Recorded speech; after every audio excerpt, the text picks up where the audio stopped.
Starbucks is the largest coffee chain with more than 35,000 stores across the world. The annual revenue of Starbucks alone is more than the combined revenue of the next 9 coffee chains in the world. In fact, the market cap of Starbucks is greater than the GDP of Nepal, Sri Lanka, and almost half the countries in Africa. So it is sufficient to say that Starbucks is the choice of coffee for almost the entire world, right?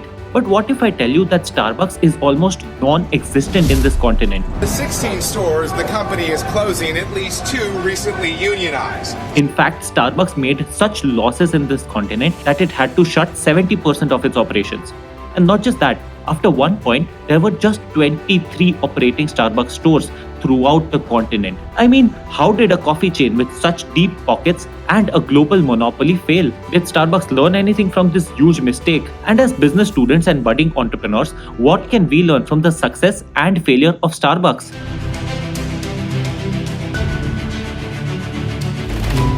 Guys, I want to ask you a question. What if I drop you in the middle of a foreign country with no phone, no local language, and no understanding of the people around you? I'm pretty sure that you would be lost or directionless, or worse, even get mugged at gunpoint. Definitely not a position anyone would want to be in, right? Now, let's make one small change. You have one local friend. That changes everything.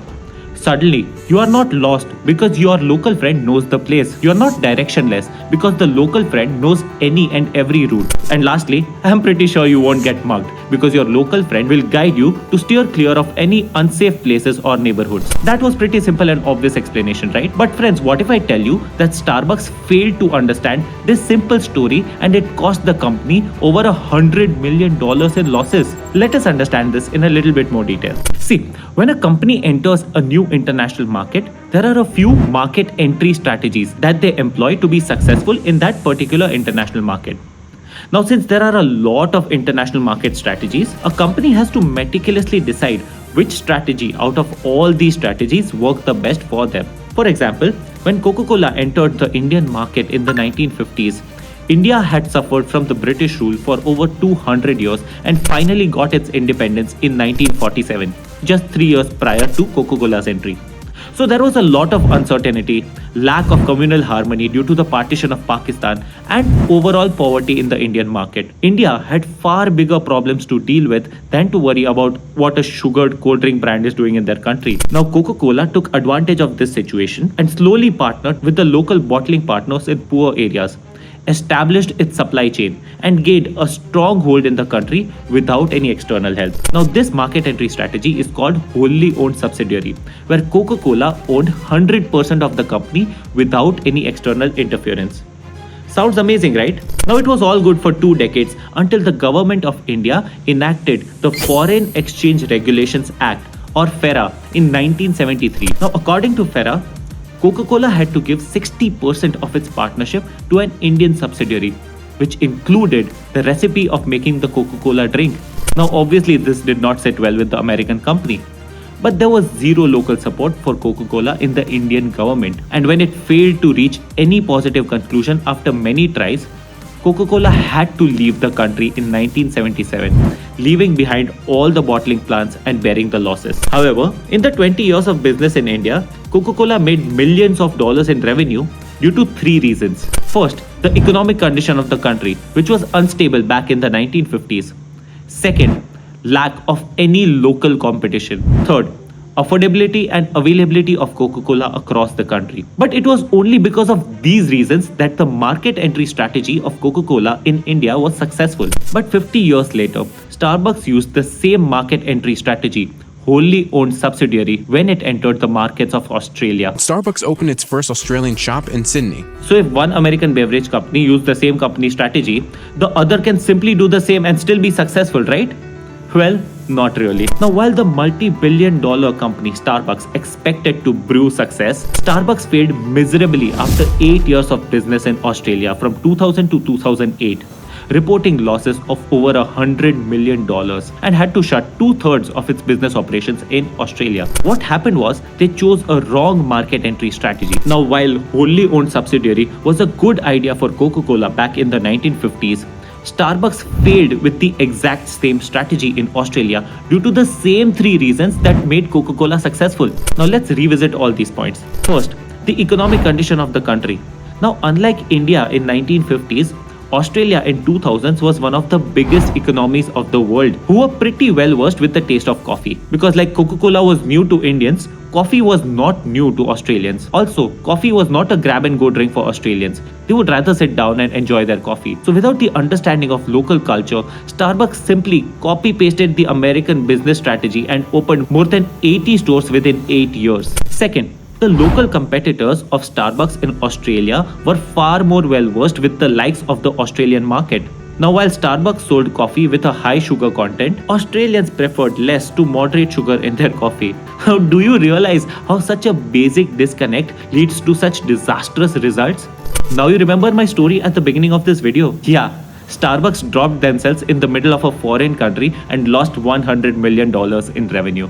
Now lastly, while Starbucks was focused on availability and opened more than 80 stores within 8 years, the price of their coffee was way higher than any of the local coffee. So friends, one wrong market entry strategy costed the company more than millions of dollars over 8 years in Australia. But, did Starbucks learn anything from their mistake?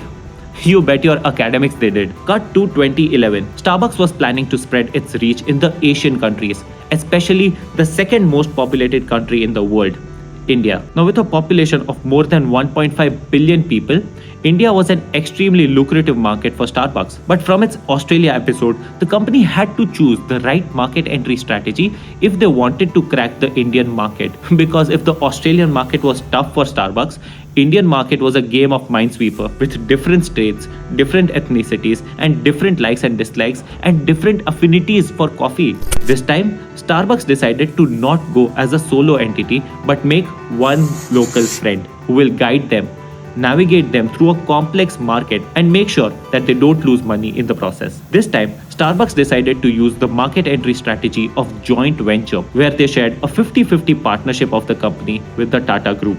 The outlets will be called Starbucks Tata Alliance. Initially, the two companies plan to invest 400 crore rupees in the venture.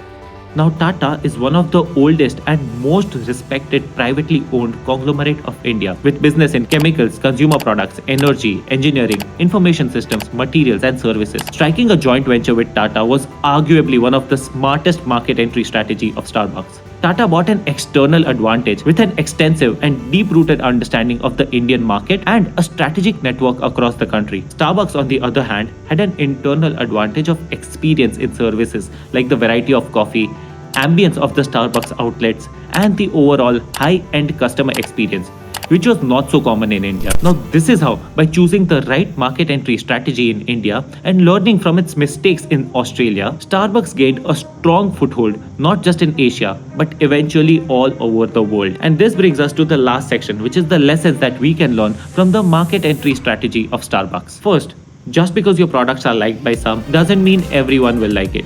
Hence, conducting a deeper market research, understanding consumer behavior, and choosing a right market entry strategy is extremely important even when you are the biggest brand in the world. I would say especially when you are the biggest brand in the world.